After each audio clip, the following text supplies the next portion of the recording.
ముందుకు స్ట్రెచ్ కండి. 1 2 3 4 5 6 5 4 3 2 1. శ్వాస తీసుకుంటూ పైకి లేవండి. శ్వాస వదిలేస్తూ ముందుకు వంగండి. 1 2 3. శ్వాస తీసుకుంటూ పైకి లేవండి. కేవలం కాళ్ళ మధ్య దూరం పెట్టుకోండి. 1 2 3 4 5 6 5 4 3 2 1. Right hand back, left hand తోటి పాదాన్ని అందుకునే ప్రయత్నించండి. కుడి చేతిని నేల కానించండి.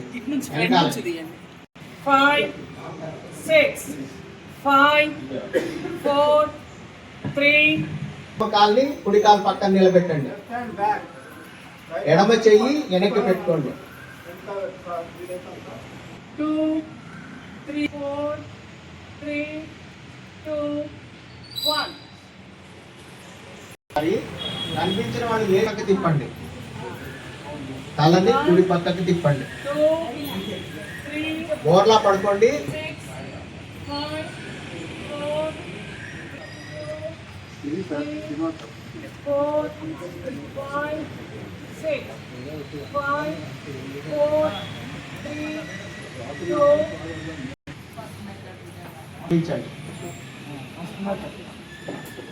కొద్దిగా నడుముని చేతులు అరచేతులు నేల మీద పెట్టేసి నడుముని పైకి లేప. ఎంత పైకి చూడగలిగితే అంత పైకి చూడండి. 3 4 5 3 2 1. దీంట్లోనే నెక్స్ట్ సెకండ్ మెథడ్ కొంచెం చేతులు ఇచ్చే ప్రకారంలో ఉండాలి. కొంచెం పైకి 4 5 6 4 3 2 1. 2 3 4 5 6 5 4 3 2 1. ఫోర్త్ మెథడ్, భుజాల దగ్గర చేతులు పెట్టండి. హాఫ్ వరకు బాడీ లేపండి. ఫీలింగ్ చూస్తూ ఉండాలి. 1 2 3 4 5 6 5 4 3 2 1. Relax Bala sir.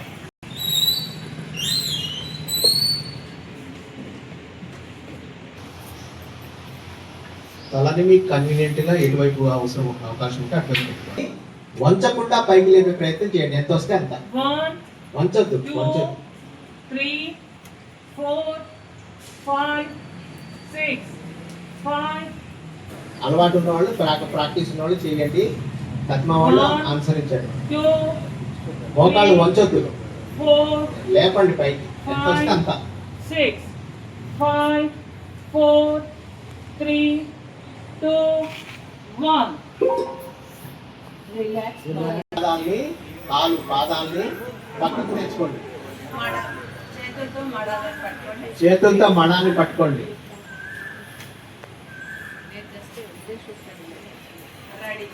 నిదానంగా చేయండి. శ్వాస తీసుకొని పైకి లేవాలి. బాగా శ్వాస తీసుకుంటూ నడుములు పైకి లేపండి. బ్రిడ్జ్ లాగా నిదానంగా. 1 2 5 6 5 4 3. నిదానంగా నడుములు దించేసేయండి. నడుముల మీద ఆనించుకోండి రెండు చేతులు. నడుము మీద చేతులు, మోకాళ్ళు నేల కానించి నడుము మీద చేతులు సపోర్ట్ తీసుకోండి. 1 2 3 4 5 6 5 4 3 2 1. నిదానంగా కిందికి దిగండి. పైకి లేపాలంటే. 1 2 3 మరీ ఎక్కువ లేపితే ఆసనం పరిస్థితి రాదు. 5 ఒక అడుగు లేపండి నేల నుంచి. 5 4 3 2 1.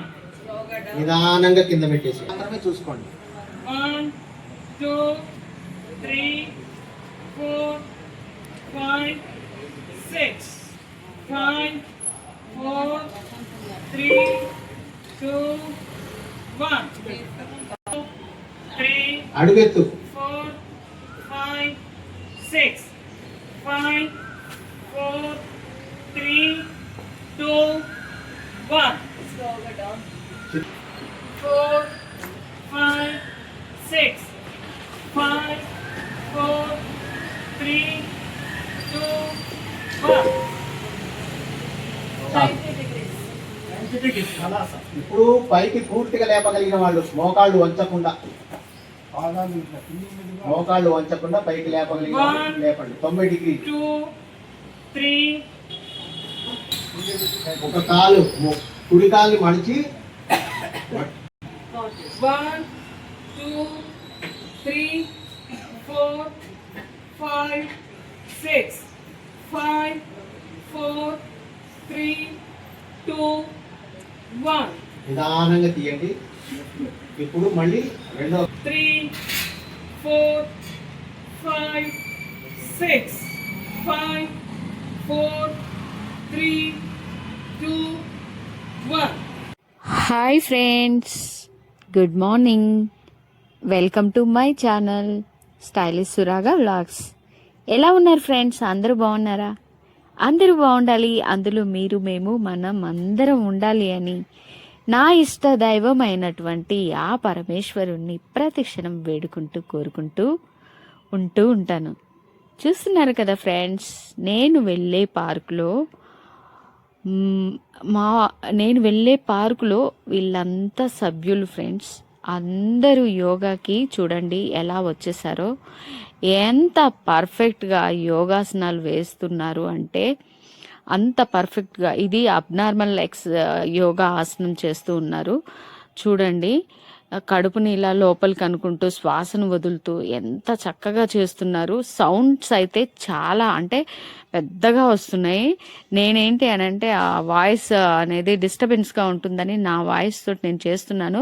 వీళ్ళు వేసే ప్రతి ఒక్క ఆసనానికి ప్రతి ఒక్క పేరు ఉంది. ఆ పేర్లన్నీ నాకు తెలీదు, కానీ వీళ్ళు ఇక్కడ చెప్తూ ఉన్నారనమాట. ఆ చెప్పేది నేను వీడియో తీస్తూ ఉన్నాను. ప్రతి ఒక్క దానికి ఒక పేరుంది. అందరూ పర్ఫెక్ట్గా ఒక్కటే లెవెల్లో చేస్తున్నారు. నిజంగా యోగా చేయడం అనేది ఒక యోగం అండి.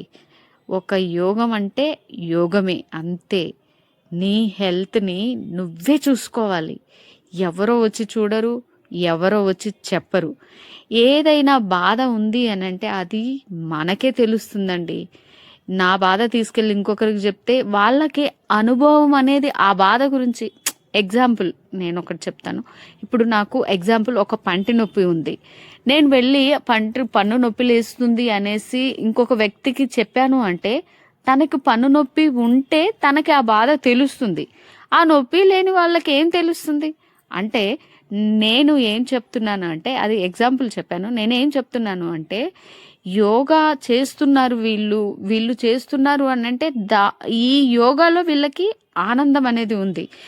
ఈ యోగా చేసి వీళ్ళు చాలా ఫ్రీగా రిలాక్స్ అవుతారు. తెలుసా ఫ్రెండ్స్, వీళ్ళంతా ఫుడ్ కూడా ఎంత మంచి ఫుడ్ తీసుకుంటారంటే నానబెట్టిన పెసర్లు, శనగలు, కందులు, మళ్ళీ పల్లీలు, ఇవే తింటున్నారు. నేను చూశాను, ఏంటి ఇవి తింటున్నారు, ఇది డైజెస్ట్ అవుతుంది అని అంటే ఆయిల్ లేని ఫుడ్. చాలా మంచి పోషకాలు ఉంటాయి వీటిలో.